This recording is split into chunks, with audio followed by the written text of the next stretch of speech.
Estamos bien, estamos bien.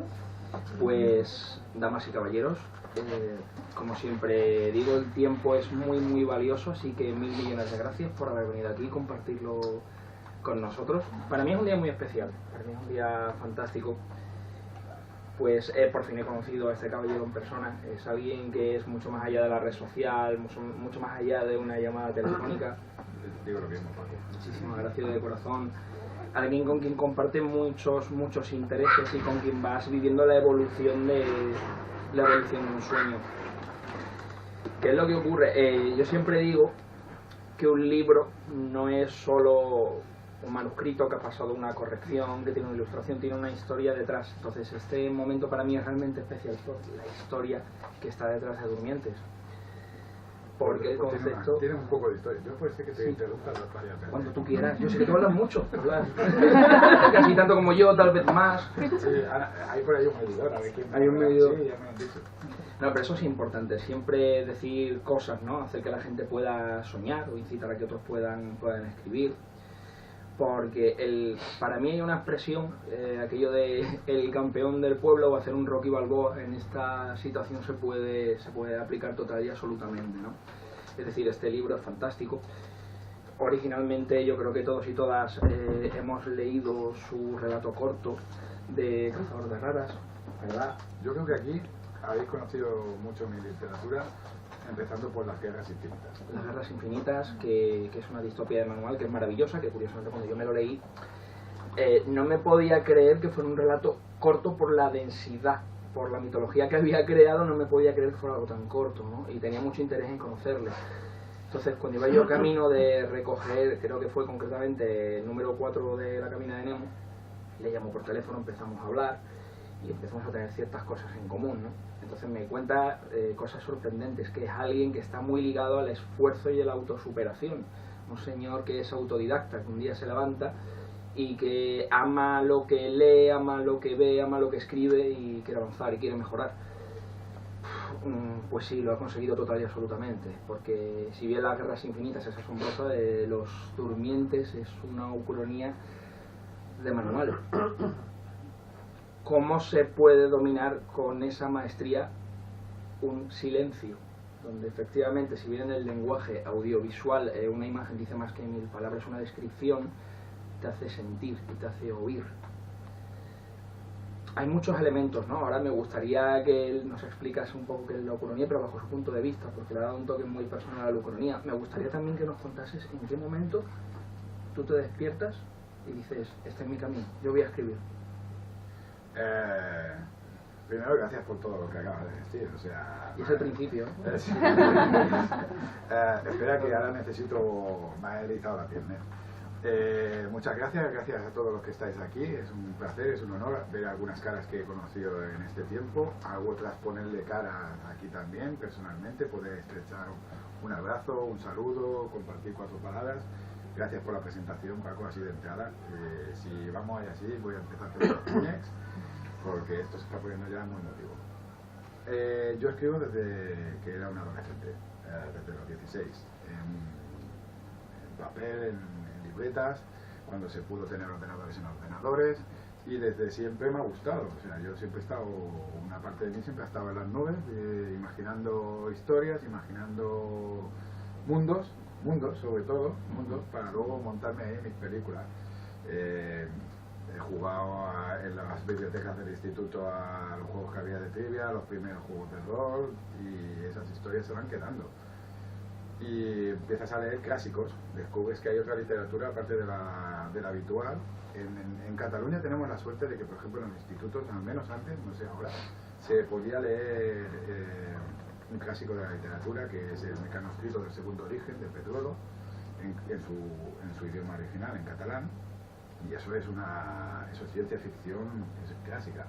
Eso te lleva a leer otras cosas que tienes a tu alrededor. Descubres que en la biblioteca hay un rincón que se llama literatura especulativa y dices, ¿eso qué es?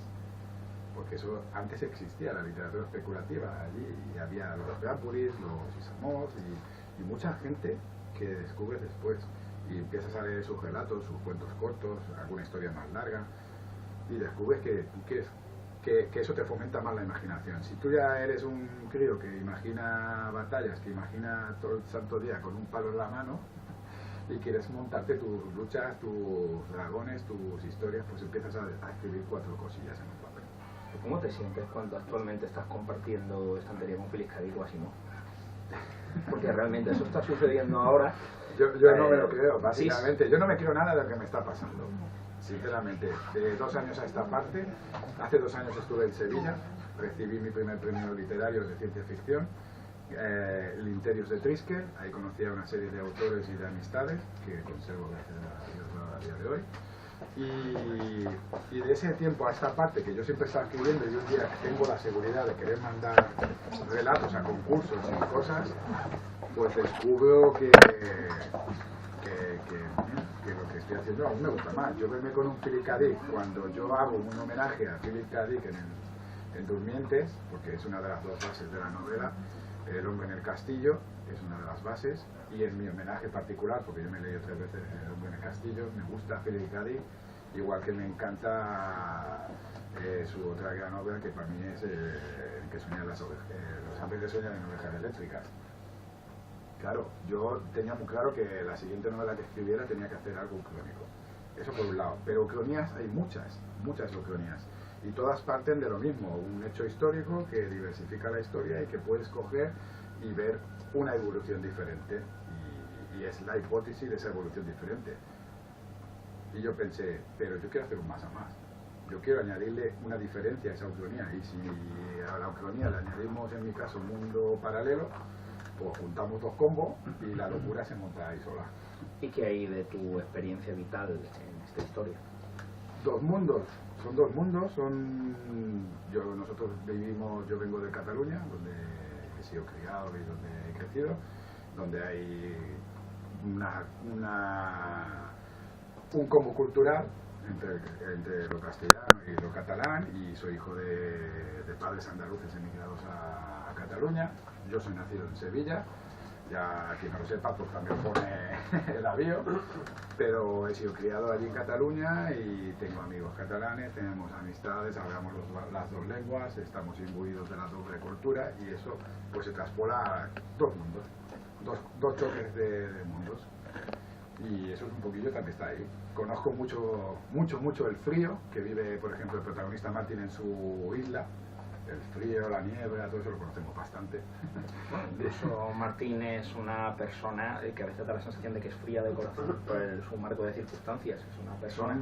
Son circunstancias porque él tiene unas obligaciones y a él se le ha criado de manera que tiene que marcar sus pautas y seguir unas reglas. Pero por otro lado, sí, es muy frío hasta que se da cuenta de que esa frialdad ha causado una serie de incidentes. Hay algo que me... Bueno, hay 2 cosas. Hay tantas cosas que me gustaría hablar. Lo que te vaya saliendo. Lo que vaya saliendo, ¿no? Entre ellas también que yo sabía que dominabas con total y absoluta maestría el relato corto, incluso el microrelato. O sea, siempre tenía la misma sensación. Me decías, te paso esto, y yo leía y leía. Bueno, a mí me ha gustado siempre escribir relatos, relatos cortos. Y luego, primero me han gustado toda la vida. Aquello de montar una historia en un espacio corto me ha gustado, desde el micro hasta el relato corto. Pero luego, en su momento, y ya trabajando la novela, me ha venido bien para aprender a sintetizar. Sí, claro, porque es que el salto que has dado, yo es que estaba fascinado y muy intrigado.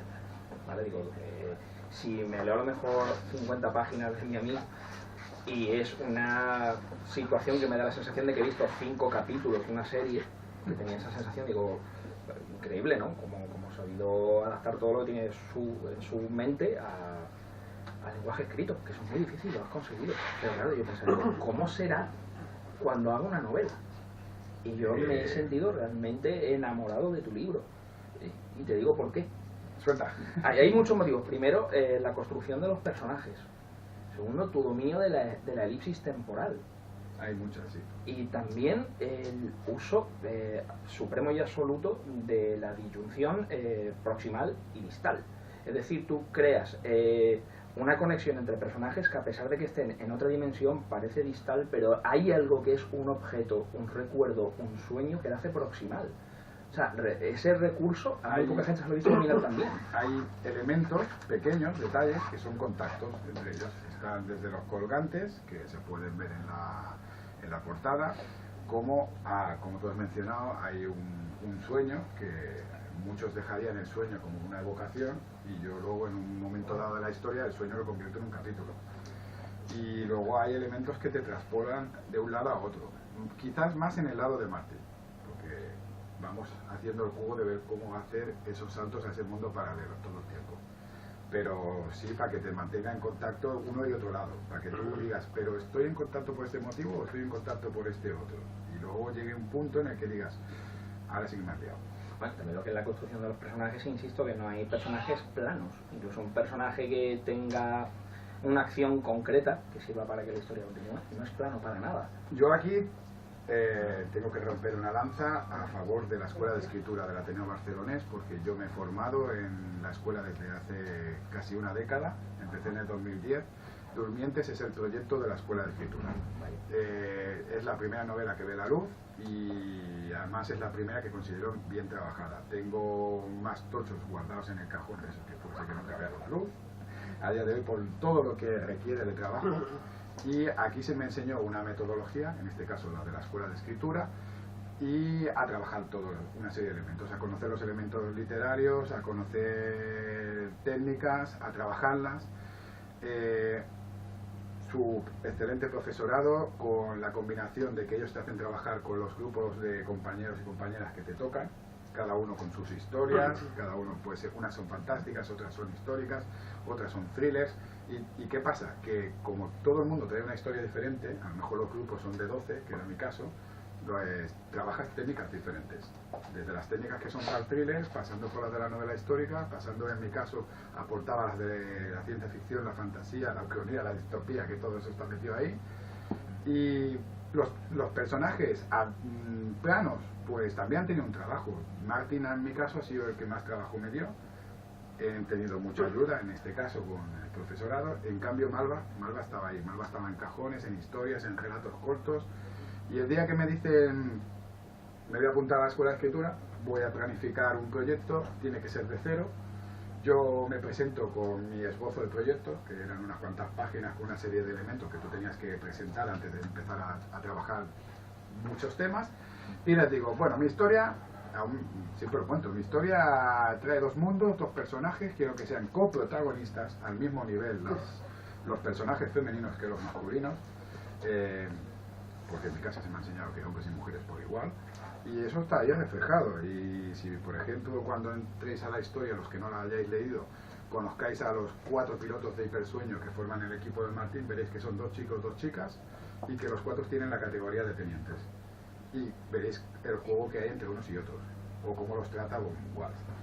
Un amigo que aquí a Paco le ha encantado, y a ese suspiro que he oído por ahí, que se llama Eva, lo ha odiado.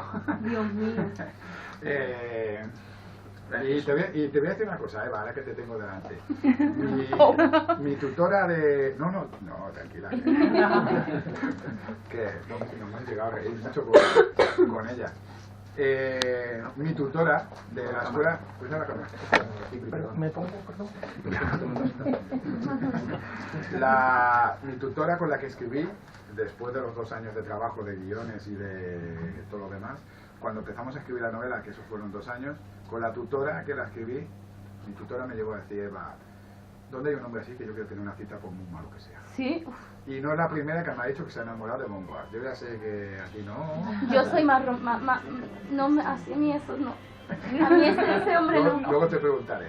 Es muy curioso porque el fenómeno del nacionalsocialismo, los personajes que son lo más malo entre lo más malo, la creme de la creme, siempre nos han despertado cierta fascinación, ¿no? Incluso en el lenguaje del cine yo veo ahí varias nominaciones, muchos premios a gente que han sido nazis ejemplares. Este caballero, tú sabes.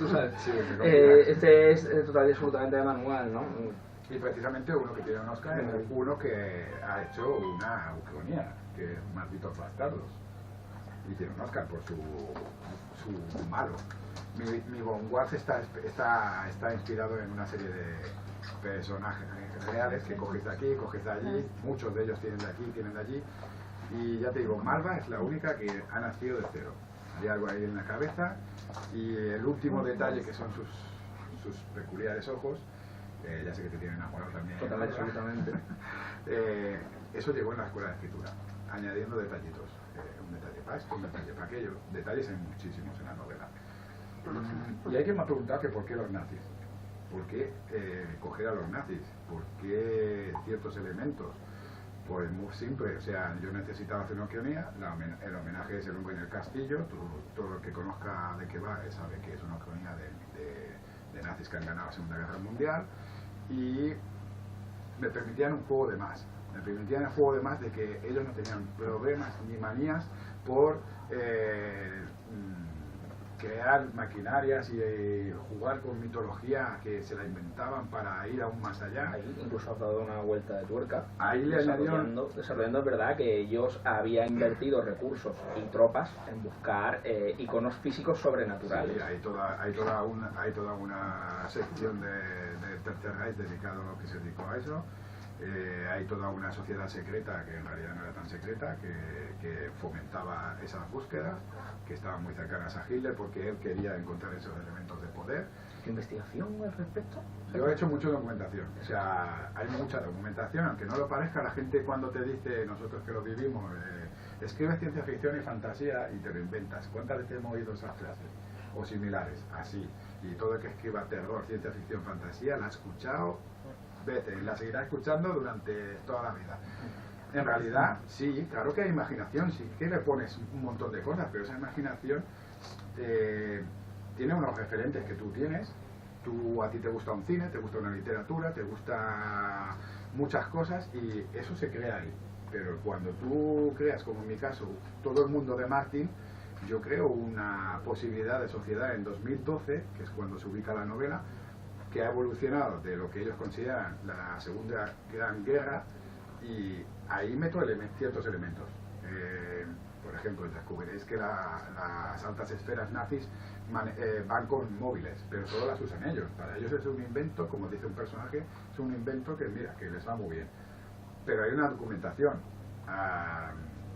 Os encontraréis de pleno en Germania, la ciudad que quiso crear y que no existió. Me he mirado vídeos, maquetas, fotos, documentación, documentales el famoso documental de Apocalipsis. Su revisión del concepto de superhombre, su reinvención del superhombre. Juego con ese tema también, el ADN. Estétrico porque además que este discurso que tú has utilizado en la mente y en la boca de los malos, hoy en día lo podemos ver en los medios de comunicación últimamente. Y además también el concepto de que juegan con el ADN. De que, claro, los pilotos de hipersueño son creados a partir del ADN de Martin, y eso también queda patente desde el principio de la historia. Martin para ellos es una evolución también especial, aunque no lo hayan creado exactamente ellos.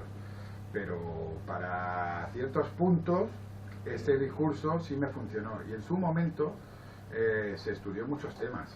Mira, puedo decir que Martin en origen de la historia era de ascendencia judía. Que hay algo que esto a mí me resultó fascinante, pero cuando tú vas aquí en este caso no utilizaste a priori la ironía dramática, porque digamos que yo como lector tenía la misma información que los personajes, ¿no? Hasta que efectivamente se va resolviendo la situación. El personaje del origen de Martin, ese capítulo me pareció increíble, ¿no? Para el origen de Martin el capítulo es un antes y un después. Pero totalmente. Porque la gente espera unas cosas típicas, se podrían decir, y tú no te esperas la evolución real de él como personaje cuando te la explica el autor, o sea, yo. que me cuesta hablar que el que está ahí pone mi nombre, ¿sabes? Es que tal vez, sí, además que es muy interesante, porque una de las cosas que se está leyendo por la red social una y otra vez es que gente que tiene mucha experiencia a sus espaldas, muchos libros que han sido mega vendidos en gigamés, han sido traducidos a varios idiomas, la gran frase es: vino el señor Oliva Hostos a que le firmara mi ejemplar y resulta que somos fan de él. Después de tantos años él nos está siguiendo, ahora somos los que nosotros lo seguimos a él. O sea, ha habido una... Mira, a mí me pasa una cosa curiosa, por ejemplo con Torrubia, que todos sabéis quién es, si no el librero del mal, segundo al mando del Giga. A mí me regañó el día que me dijo que le llegó el Interios allí, la antología, y me dice, ¿cuánto escribes? Digo, yo escribo desde siempre, ¿y por qué no me lo has dicho? Y hace más de 10 años que nos conocemos, que ha venido aquí Carlos Cortés. Además yo soy el de Vic, porque como me desplazo, siempre digo que vengo a una hora de distancia, pues me conocen por eso. Y digo, pues no sé, me daba corte decirte a ti, que yo siempre te he visto ahí. El día que lo tenía sentado en Gigamed me puse nervioso. Y me decía, ¿para qué? Y ahora estoy aquí contigo y me sigo poniendo nervioso. O sea, no debería. O sea, aquí que se quita méritos, estamos hablando del director de la revista La Cabina de Nemo, organiza festivales, lleva todo el tema cultural del Ateneo Andaluz, o sea, vamos, casi nada, Paco. O sea, Gracias de todo corazón. Espérate, que cuando sea yo el que te haga la pregunta. Hay una cosa que siempre hemos compartido, es la historia que está detrás del final, ¿no? Esto no es un artículo, es un mero... No es un libro, es una sucesión de anécdotas una detrás de otra, es un sueño que se cumple y me parece realmente fascinante haberlo compartido contigo a lo largo de estos meses. Cuando tú me dijiste que además que se había puesto en contacto contigo Dilatando Mentes, José Ángel, que José Ángel, madre mía, súper milimétrico, lo mira absolutamente todo, te llama 40 veces... Yo lo he disfrutado mucho. Sí. O sea, para mí, lo he dicho, estoy viviendo un sueño, es un sueño cumplido haber visto mi primera novela publicada, un sello como Dilatando. Es que cualquier cosa que digamos se nos va a quedar corta, de Ángel y de Maite. Sí, para que nos entendamos, Dilatando Mentes es el editorial independiente como sería un DVD en caja de lata, edición de lujo con el libreto y 3 discos. O sea, pues Dilatando Mentes saca ediciones de este calibre, ediciones preciosas siempre. O sea, todas. Yo estoy encantado con la mía, pero cualquiera que haya tenido libros de Dilatando, los que vendrán, que ya han anunciado unos pocos, sabe la calidad que tienen, cómo se las gastan. Están muy encima Ángel y Maite de cualquier detalle de la novela, siempre la última palabra es la tuya. Yo a veces le decía, pero seguro que eso os parece bien. Yo me llevé sorpresas, yo cuando vi la galerada me llevé sorpresas en casa de cosas que han aparecido en la novela que no me la esperaba, y detallitos, digo, incluso una cosa que hay hacia el final que dije, pero de verdad habéis incluido eso también. y mira, me hizo ilusión. Yo luego aporté mi granito en mucha información y documentación que tenía guardada en archivos y en el ordenador, y como ellos siempre hacen la parte final, suelen hacer mini ensayos, muchos de sus autores, o alguna cosa que aporta la misma editorial.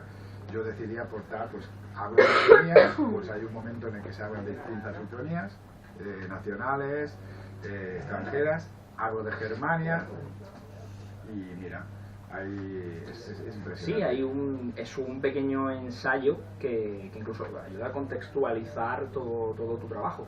Luego he tenido la suerte de que han colaborado nombres como David Luna haciendo el prólogo, que a mí, he tenido la suerte de poder tener su amistad desde que lo conocí hace un par de años en Toledo, y justo empezaba, que aún todavía solo había escrito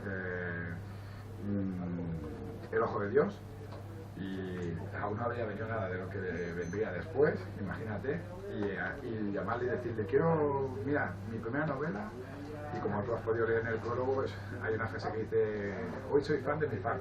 Sí, yo eso, dice, pues de acuerdo. O sea, es que yo soy fan de mi fan, lo estoy leyendo sin parar en todas las redes sociales. En todas las redes, es asombroso. Yo no sé, sinceramente. Cuando has pasado una foto, en la situación en la que está tu libro en Gigames, el otro día me mandaste un WhatsApp a las 7 de la mañana que ya venías de camino, y hay algo que me gusta de todo eso, y es cómo contagiar la ilusión.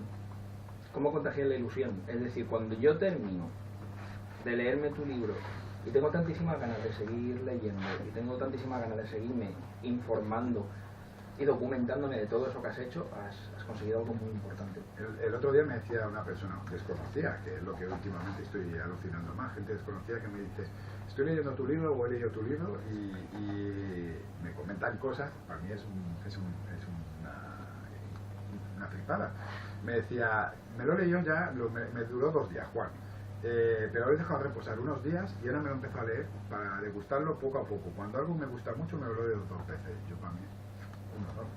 O sea, ya el primero que se lo haya leído una vez y lo haya comprado sigue siendo un honor, pero que me diga que lo va a leer 2 veces, pues ya es que, bueno, pues me subió los ánimos por las nubes. Hombre, la relectura siempre es vital. Muy curioso, yo siempre he pensado que la relectura empieza en la portada. La relectura empieza en la portada. Cuando te lo lees por primera vez, llegas a ciertas conclusiones. Yo acabé con el corazón encogido, porque, bueno, tu desenlace no es un desenlace típico. Aquí se cumple el concepto del campeón del polo, una persona que se ha esforzado muchísimo para sacar algo de extrema calidad, y un final que te hace reflexionar, ¿no? Ni los buenos son buenos al 100% ni los malos son malos al 100%. Son los sujetos y las circunstancias, y pasan muchísimas cosas, y al final vamos a ir con cuidado, ¿vale? Para no spoilear, pero se queda lo suficientemente cerrado para que reflexionemos y lo suficientemente abierto para que se nos escape una lagrimita y queramos saber un poco más de estas personas y de la situación en la que están, porque es maravilloso aquello de, vale, hasta aquí, pero qué bien, ¿no? Todo sí, las tramas están todas cerradas, eso es verdad, y al final es como tú acabas de comentar. El tema, claro, al final son decisiones, cada capítulo, cada página es una decisión, cada frase que acompaña a la siguiente es una decisión, pero cada acto que hace cada personaje en la novela, a mí hay uno especialmente que es el que más, bueno, y me seguirá doliendo por el fin de los tiempos. ¿Verdad que lo sabes, Eva? Sí, lo sé. Me consta. Ese lo hemos vivido intensamente. Hay decisiones y la evolución de Martin, porque cuando de Marta podemos hablar muchas cosas, en realidad es la más inesperada de todas, a pesar de ser la que más trabajo me dio. Y cada capítulo parece que va a ser una cosa y no. Y el siguiente parece que va a ser la contraria de lo que ha pasado en el anterior y no. Y incluso cuando yo lo he pensado, después de que haya gente que me haya hecho ver otras cosas que yo no he visto en mi propia escritura y en la novela, dices tú, pues ¿por qué no? Pues también. A mí se me venían 2 cosas sin parar a la cabeza, porque a mí, al leer tu novela, se me ha cerrado un círculo personal. Un pequeño viaje. Una de las cosas que más han fascinado que he visto en mi vida fue la victoria de Samotracia, y ya por fin le he podido poner cabeza. Malva me encanta, que la figura de las valquirias me parece fascinante, pero como te dije por un mensaje, como una valquiria más terrenal, ¿no? Claro, el mundo tenemos 2 mundos. Está el de Martin, ya sabéis que es una ucronía, se parece demasiado al nuestro porque está en 2012, todo el que hay una guerra fría contra Japón que se va describiendo y que los personajes, entre diálogos, cosas que ven en el cine, que es donde recibe la información, en internet suya, privada, en otras historias, pues tú vas viendo una evolución de una guerra fría que hay de trasfondo, aunque esté todo centrado en un punto de la historia, en un lugar. Pero luego está el otro mundo, y el mundo de Martin es gris, es lluvioso, es frío, hay nieve.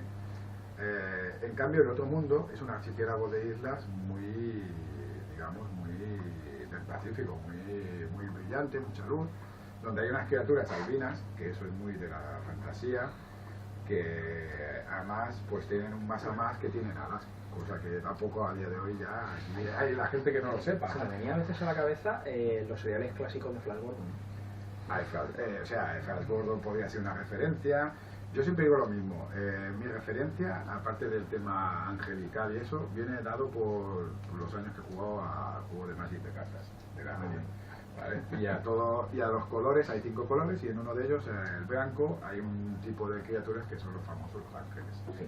Y el ángel de Serra es el más mítico de todos, pues es un poco homenaje a toda esa mitología de la parte. Pero claro, ¿qué juegas? Juegas con esa, le creas una mitología, creas una cultura que está basada en Esparta, en Roma y en lo medieval, coges una arquitectura que se basa en los edificios que diseñó Gaudí para hacer rascacielos que nunca vieron la luz, y a todo eso le añades un par de pinceladas y creas la mitología que ellos van siguiendo en el otro lado, que es la de, te mencionan a Odín, te mencionan a las Valquirias, incluso la saga del Anillo de los Nibelungos para ellos es una saga de libros que está en auge, que dices tú, no es una ópera, no, es que lo leen en libros, o sea, podréis ver que los leen. Yo quería que mis personajes tuvieran libros en las manos y leyeran. Que la gente eso también le llamara la atención, que alguna persona me lo ha dicho. Ese combo que tú viste en lo que me comentaste en ese mensaje, pues es bueno, son analogías de ese choque y de ese, entre choque y no, de los dos mundos. A veces me aterrorizaba el concepto del Reich eterno. Se hablaba de Hitler, se hablaba del Führer como, bueno, una vieja gloria, pero, en fin, le estaban haciendo bueno los que estaban después. De todos estos personajes que tú has construido, porque realmente, claro, cuando tú tienes una novela es como tener un niño, porque un niño es lo mejor para el niño, hay muchas cosas que se quedan en el cajón, muchas cosas que te gustaría incluir, otras que tienes que amputar. Más o menos ya los que nos lo hemos leído ya sabemos la parte que más le ha traumatizado. Pero esa parte que mencionan constantemente fue una decisión que en su momento me dijeron, ¿quieres que sea novela juvenil o adulta? Tú decides. Yo tenía claro que juvenil no. Y tuve que pensar la decisión larga y tendida de las cosas que luego pasarían, porque eso me obligaba a reestructurar casi 70-80 páginas del final. Pero reestructuración total, claro. Eso me llevó a hacer un año más de escuela de escritura para terminar el proyecto en base a la decisión. Y estoy muy contento, o sea, por mucho que duelan ciertas cosas, al final son decisiones y son cambios que, bueno, no sé cómo hubiera quedado después. Están ahí los descartes, están ahí guardados en un cajón de cómo quedaría eso. Hay muchos finales, siempre podemos hacer making of alternativos, nunca se sabe. Pues te digo una cosa, ¿sabes dónde siempre te he visto que podías desarrollar algo muy interesante? En un libro juego, un libro juego para adultos. No, piénsatelo porque creo que lo haría genial. Puedes hacer una Bueno, ucronía de la ucronía. Sí, bueno, hay una ucronía de la ucronía en la novela, sí, es cierto también.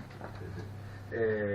Hasta ese detalle también lo quería tener con El hombre en el castillo. En El hombre en el castillo hay una ucronía dentro de la ucronía. Y dije, pues yo voy a poner mi ucronía de ucronía. Al final son detallitos que vas añadiendo, referencias, pósters, hay unos pósters por ahí, hay una referencia películas concretas que le dan más puntilla y credibilidad, que es básico, credibilidad y verosimilitud a lo que estás contando.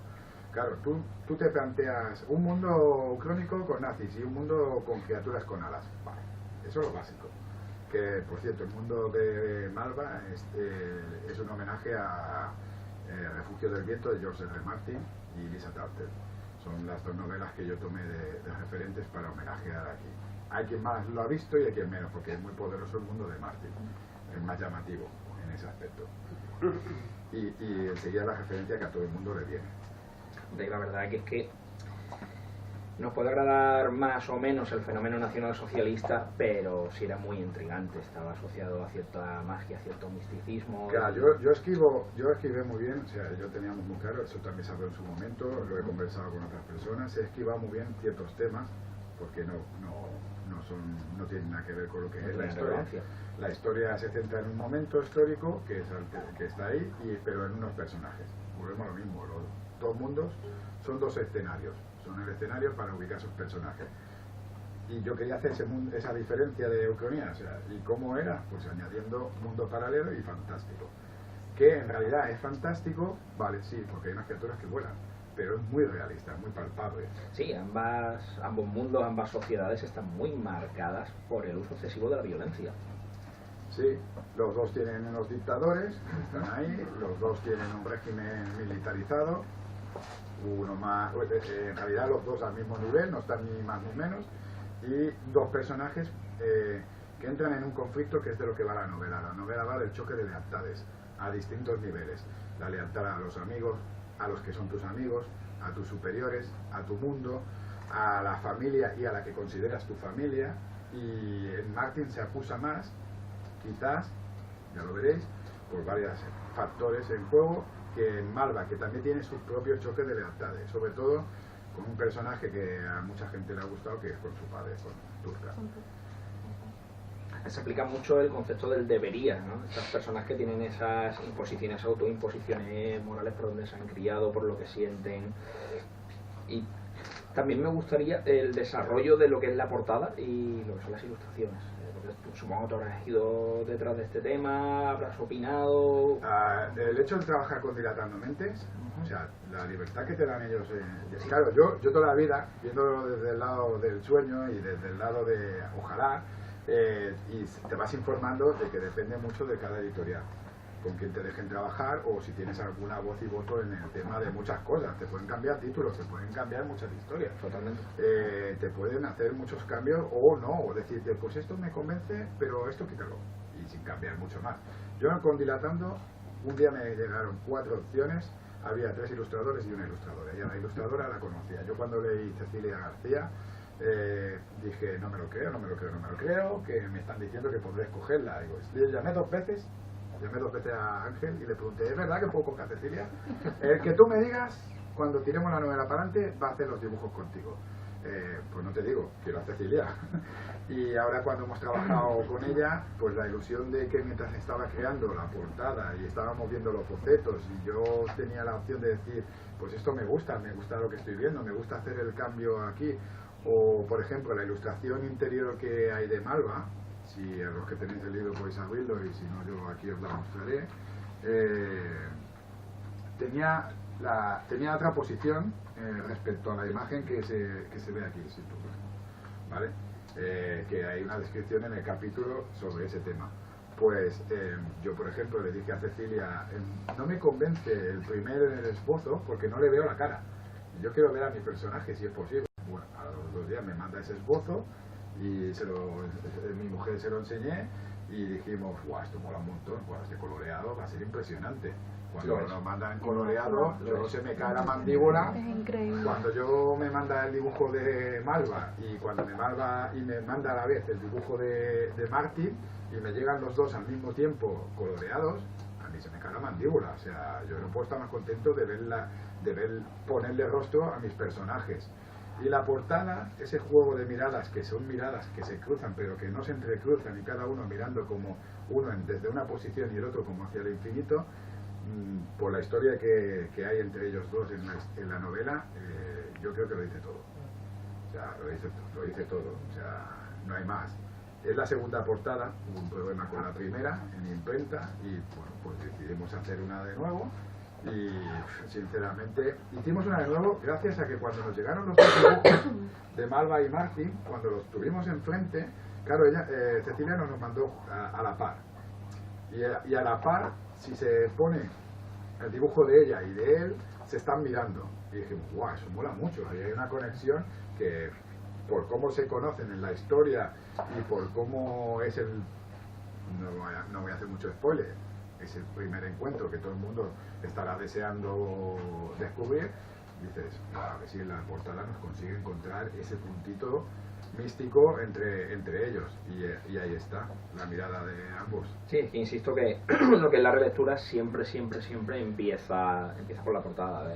Las portadas que te puedes encontrar de 2 tipos. Yo lo de la relectura, a mí que tú que has leído ya unos cuantos relatos y sobre todo primero Las Guerras Infinitas y luego otros que has ido leyendo y los que yo te he podido pasar, siempre me han dicho lo mismo, es que tal como escribes eres autor de doble lectura. Digo, bueno, yo hago narrativa poética, me encanta de siempre y esa narrativa poética pues tiene siempre una doble lectura. O sea, puedes perfilar detalles, pero el juego de las palabras te hará crear imágenes en tu cabeza. Y cuando lees Durmientes, pues claro, hay capítulos, como habéis podido descubrir, donde la poesía se convierte en imagen. Es que curiosamente, porque cada autor con su forma de escribir te transmite ciertas cosas en las páginas. Tú me transmites sonidos, que es fascinante. Pues tu descripción me transmite sonidos. Pero no son descripciones muy farragosas, cosas que aprendí allí, a aprender a reducir y a describir con menos espacio y con más precisión. Con más precisión. Por eso el escribir relatos, que yo se lo recomiendo a todos los autores, cortos, es el mejor ejercicio. Tú tienes que escribir un relato para un concurso, para el motivo que sea, entre X palabras y X palabras. Pues primero que sean las mínimas, para contar lo que tú quieres contar con el mínimo posible. Y cada palabra, cada coma cuenta. Eso lo deberíamos tener más que presente. Y yo, uno de los problemas que me detectaron en la escuela fue que mi estilística pues necesitaba un poco de ayuda. Cuando terminé el proyecto, el siguiente curso que hice durante todo un año fue estilística en la escuela de escritura a saco. Aprender a dominar la lengua, al final, lo mejor que puedas te va a ayudar luego a poder describir con más precisión lo que tú quieras contar. Y entre las técnicas que aprendí, pues me encanta sobre todo haber aprendido a manejar también el cliffhanger, los flashbacks y crear flashbacks dentro de flashbacks. Y las distribuciones. Que también lo manejas muy Y bien. cuando llegué y les presenté el proyecto les dije, y además quiero añadir una técnica cinematográfica que es muy de Quentin Tarantino, y quiero hacer una focalización múltiple secuencial en escenas de acción. Que tú, si los que la hayan leído, pues habrán descubierto las escenas, los capítulos, que hay unos cuantos, cómo están montados y cómo se vive en esos capítulos desde la perspectiva de hasta de 11 personajes, pero no centrados en un punto y en una escena, por ejemplo, como estamos aquí, sino que toda una secuencia de acción, desde que empieza hasta que acaba, y saltamos al siguiente capítulo, la vas viviendo ahora con uno, ahora con otro, más larga, más corta, pero con unas elipsis temporales que también cortan o le dan un plus a cada párrafo. Sí, bueno, insisto, voy con cuidado para no spoilear mucho, pero yo también. Es que vamos con cuidado, pero Yo también. yo a lo largo que iba avanzando la novela decía, bueno, tarde o temprano tiene que haber acción, porque montamos acción de muchos tipos, ¿no? Hay crueldad y hay dureza en los personajes y hay acción incluso en las palabras, en la forma en que se tratan, en la forma en cómo se va condicionando la historia. La crueldad es una herramienta que saben utilizar muchos de los personajes. Hay una parte que me encanta, que la resolución es uno de los personajes cogiendo un puñado de nieve y poniéndoselo en la nariz. Y ahí dije, vale, yo estoy total y absolutamente enamorado de este libro.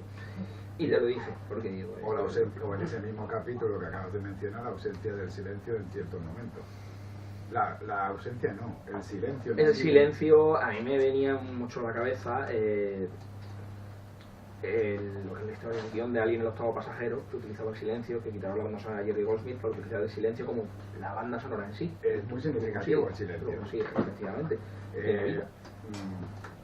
Para no spoilear, en el capítulo que hay se muestra un elemento que es algo que persiguen en la historia los personajes, y es uno de los motivos por los que se obliga a saltar a los pilotos de hipersueño a un mundo que desde que empieza la novela sabréis, igual que saben ellos y los nazis, que existe al otro lado. Y en el otro lado una parte sabe que hay lo que ellos llaman sin alas, ¿vale? Pero solo unos pocos. En cambio en el otro lado sí que hay mucha gente que lo sabe y que está interesada en llegar por un motivo. Quieren conseguir un elemento que es el diamantáneo, un mineral que aquí no existe pero que en el otro sí. Y como veréis, eso es una carrera contra el reloj para conseguir el arma definitiva, incluso más potente que una bomba atómica, para poder demostrarle a los japoneses que siguen siendo una potencia más. Porque también voy dejando entrever que están un poquito tocados los nazis en este lado, que han ido creando una serie de historias y de batallas que les han salido ganas. Todo el mundo me pregunta por el continente libre, por Australia. Que solo sale mencionado en circunstancias, pero se sabe que el Führer actual tuvo una de sus batallas más desastrosas y eso le ha dado alas actualmente, en ese 2012, a Japón para avanzar líneas. ¿Qué pasa? En las bases científico-militares como la de Newberg, donde está ubicada, donde se ubican los durmientes y todo su mundo, pues están a contrarreloj, pues cada vez más presionados por una élite militar de la que Von Walsh forma parte, el director de Martin y su superior, y hay unas cuantas frases emblemáticas entre ellos con todas esas luchas. Eso es lo que te iba a comentar ahora, porque los duelos dialécticos que son muy míticos. Tú puedes decir, ¿no? Tú te tienes que acabar agotado, ¿no? Cuando acaba eso te tenías que acostar a dormir la siesta un ratito, ¿no? Porque madre mía. A ver, llega un momento en que sueñas despierto, básicamente, porque tienes muchas cosas ahí metidas, pero sí que es verdad que hay ese inicio de la primera vez que se encuentran. Yo pensé, digo, con lo que te gusta conversar, yo que diría si fuera malo, esto, ¿no? Ese inicio de diálogo, la primera vez que se encuentran Von Walsh y Martin, tienen un inicio de diálogo que yo creo que es muy bueno. Sí. La frase está adaptada de una que me dijo a mí un superior en su momento. Digo, hostia, me voy a apuntar a la frase, Sí. me voy a apuntar a la frase. Sí, cambian dos palabras en la frase, pero digo, la frase me la guardo. Y además estaba creando la historia en su momento y claro, ¿qué pasa? Te dicen que los diálogos tienen que ser naturales, que sean fluidos y que casen con lo que es el entorno. Ese inicio de diálogo lo dice todo. En el capítulo se titula Choque de egos. Y claro, el ego de Martin es uno y el ego de Bonwell es otro y es para verlo. Además hay un punto en ese choque de egos y en ese trato que tiene, que me lo dijo una persona, dice, todo el rato los personajes tratan de usted a Walt. Martin lo trata de tú. Martin es el piloto del hipersueño y el proyecto está montado a su alrededor. Todo está montado a su alrededor. Y lo conoce desde el día que nació. Y por algún motivo tienen ese respeto frío entre ellos. Pero por otro lado, ya van sobrados de vuelta los dos. Sobrados de vuelta y también como la gente asume y consuma la violencia como una parte de su vida más. Lo que es la descripción de los personajes femeninos, o sea, hay una parte que es que, a ver, ¿cómo puedo contarlo sin spoiler mucho? ¿Es de los pilotos o de la parte de los pilotos y de la parte del otro lado o primero de los pilotos? Los pilotos, o sea, la descripción vale. de La una descripción acción de la acción de ellas. Sí, de una acción tiene unas consecuencias. En su mundo, los pilotos son respetados y se les trata por el cargo y categoría que tienen y se les respeta, pero por otro lado, la población de la base militar, científico-militar, los trata con desprecio total y absoluto, desde no dirigirles la palabra hasta la ley del hielo que imponen por una serie de actos que los personajes femeninos del grupo de pilotos han ejecutado. Y cuando lees la primera vez por qué ha sido, dices, bueno, pero es que lo han hecho por lo que lo han hecho, o sea, no merecen el trato que les da. Muy tétrico, muy tétrico. Y tú piensas, es duro y parece muy de psicópata lo que ellas hacen, pero por otro lado, cuando te pierdes cuando yo llego a la última parte de esa descripción, dices, ojo, porque eso es muy duro. A raíz de... Y ellos, sin embargo, entre ellos, se comportan muy felices, o sea, ellos se tienen un respeto absoluto. A raíz de ese tramo de la historia, recordé y leí una noticia, un caso muy concreto de una cosa muy parecida que pasó en una base americana con un resultado desastroso para ellas, para las desgraciadas y desdichadas. Y piensas, ojalá se hubieran cambiado las tornas total y absolutamente, ¿no? Porque hablas de cosas en una ucronía de ciencia ficción, pero es que cada día que prendemos la televisión, abrimos el periódico, nos encontramos estas cosas, ¿no? Realidades alternativas y cosas que suceden, ¿no? Que no deberían de suceder. Sí, y claro, eso lo extrapolan a un régimen militar en el que a priori todos tienen las mismas opciones, pero bueno, ya se ve, se intuye por qué hacen lo que hacen.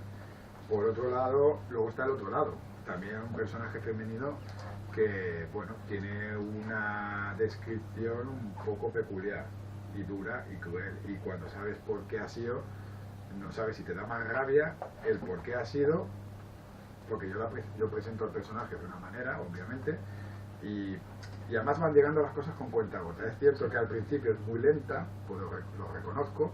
La novela empieza a un ritmo de descripción de mundos, típico, presentación de personajes, ahí influye la metodología, aprendí en su momento, pero en un punto hay un choque, una chispa que salta, y la novela yo creo que es bastante adictiva en ese sentido. Siempre es adictiva desde el principio. Tú piensas que es lenta, pero están Bueno, pasando cosas sin parar. a lo mejor lo pienso yo, ¿vale? Están pasando cosas sin parar, pasan cosas muy crueles todo el tiempo, porque tú dices, vamos a ver, los leitmotiv de estas personas, porque claro, hay gente que tiene una columna vertebral que es la crueldad y tratar a los demás con el miedo como una herramienta, ¿no? Para mantener el control.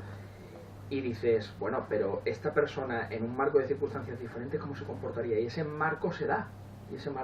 Y las piezas empiezan a conectar, porque dices, bueno, vamos a ver, dos mundos, dos realidades, dos portales, dos razas diferentes, lo místico y fantástico que es una valquiria, pero una valquiria que sufre, que sangra, Que no es inmortal. Que no es inmortal y que la violencia es la única manera de expresar su virtud en un mundo como ese.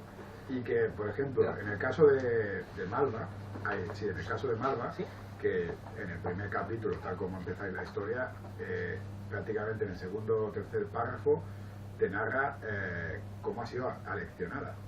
O sea, yo presento una cosa muy bucólica, un despertar, no voy a engañar a nadie, ya lo veréis, un despertar con unas alas, una forma, y que juega mucho con la imagen que hay en el libro, de la imagen de Malva, pero luego en el segundo o tercer párrafo os presento a Malva y a otro personaje que es Turca, y os presento una línea evolutiva en ese capítulo de cómo ha llegado a ser Malva, quién es.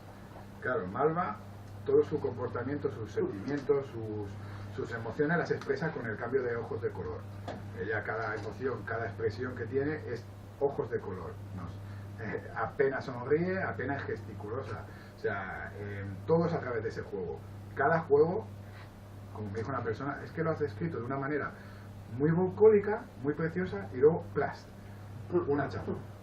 Y una línea muy bucólica y plas, otro hachazo. Y hay un momento que es la secuencia, que no alentaré nada, una secuencia que además homenajeó cierta película del entrenamiento entre Malva y su padre, que es un toque de tambor. Es plas, plas, plas, plas, plas, plas, plas, plas, plas, hasta que llega la última palabra. Claro, cuando Malva llega y hace el salto al presente suyo, y es capitana de su quinturia, de su formación de escuadra militar.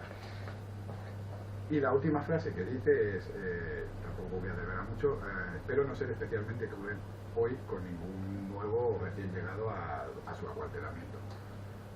Pero con toda la naturalidad. Claro, se le queda el cuerpo, ¿cómo reaccionará más adelante? Aquello de que cuántas personas buenas han hecho cosas terribles en tiempo de guerra. Son personajes, son los héroes, son los protagonistas, pero ambos personajes, si tienen que hacer lo que sea necesario, están en mundos que les obligan a hacer lo que sea necesario. Y se suma a los otros personajes que incluso secundarios están bien construidos, son muy interesantes, conceptos como, bueno, ¿y qué me sugieres que haga? Esa famosa frase. Bueno, pues yo creo que si eres un líder bondadoso y perdonas la vida, el pueblo te querrá, te aceptará, te amará y te perdonará los fallos anteriores. Sí, ¿verdad? En ese caso, mátalos. Vale, adelante. Hay una conversación entre Bonguas y Alfire, cuando presento a Bonguas, en la que tienen una conversación. O sea, primero presento Germania, muy bonito, muy bucólico, pero luego tienen una conversación, un choque previo de egos, donde tienen una conversación sobre la evolución del proyecto que está trabajando Bonguas, y hay un momento en la que, porque el Fire cuando le pica te empieza a contar lo que él le da la gana, o sea, para eso es el que manda, para eso refiere, a él le da igual quien esté delante, y de golpe y porrazo tienen una conversación y le habla de la larga marcha. Es una de esas cosas que están sugeridas, que no están mostradas. Bueno, hay mucha cosa que se muestra, pero la creación de mundos, y en mi caso yo no soy detallista, no voy al detalle mínimo y excesivo. Quiero que el lector juegue, que ponga de su parte, que la imaginación vaya más allá, como habéis descubierto en los relatos. En el caso de que hemos mencionado más, las guerras infinitas, se me ha dicho tantas veces, desde hace un año que ha cumplido ya, ¿por qué no hago una novela? Y lo expando ese mundo. Es que solo pasó un año. Sí, ahora, el día 24 hice un año de febrero. O sea que en menos de un año has dado un salto magistral apoteósico, o sea, pero que es increíble. O sea, tú eres, Bueno, sí, te repito, no eres consciente del todo de lo que has hecho, vale. No, yo para mí, la novela está escrita de antes, pero sí que tenía una evolución, yo me lo he notado en la forma de escribir, en los relatos. Sí, has continuado con el mármol, Y ¿no? cuando tiré para adelante después de recibir lo que me dijo David Luna, que hace el prólogo, y un gran amigo que es Jaume Valor Montero, si no lo conocéis, pues os invito a conocerlo y que leáis su República Neumática, una maravillosa ucronía que pone a Roma en la era industrial del vapor y gobiernan llevando a las legiones en cepelines, en trenes de vapor, y están en contacto con China. Él escribió el Posfacio, Y a Jaume, por ejemplo, le pregunté sobre las islas ciudades, que son donde viven los águilas, sobre la arquitectura que hay ahí, para tener un poco más de coherencia de la arquitectura, aunque solo la difumino. Pues no sé, yo es que flipo mucho. Yo creo que eres bastante perfeccionista, aunque no te has dado cuenta. Lo que pasa es que Hay de forma trabajo, natural. hay trabajo. De forma natural. O sea, la gente ha escrito una novela. Aquí hay algunos escritores, saben bien que lo de escribir sale, hay más, pero luego hay un trabajo. Luego tú tienes que ponerte horas y horas, trabajar las frases. Ese capítulo no, ese capítulo sí. Ese personaje le falta algo, a aquel le falta algo más. Aquel tiene demasiado. Algo no cuadra aquí. O sea, tienes que trabajar mucho. Es lo mejor para el niño. Y al final es trabajo, y que no reconozca que eso no es espontáneo, que es una evolución y son horas y horas y horas. Y tener una serie de lectores cero que también te hagan ver cosas que tú no verás nunca. O sea, hay cosas que se te dirán. O sea, yo hasta la última galerada, que hubo un par de personas que me dijeron, Juan, esto y esto, digo, ¿de verdad me estáis diciendo eso? Que tiene la novela ya 7 años entre una cosa y otra escrita. Pues sí, hasta el último momento, y hay que saber escucharlas. Algunas te molestarán más, otras te molestarán menos, pero es saber escucharla y decir, vamos a valorarlo. Yo soy el autor, de acuerdo, y te lo dicen. Y luego valora. Esto sí, esto no, esto sí, esto no. Y bueno, algún día hay que poner punto final. Punto final porque no te puedes ir más allá. Porque tienes que decir, este es acabado. En tu caso yo opino que tú has sido punto y seguido. Yo me niego a pensar que lo brillante termina aquí. No sé por qué tengo ese pálpito. La pregunta del millón. No quiere decir que yo te vaya a acosar cada día, que te vaya a llamar, o tal vez sí, no lo sé.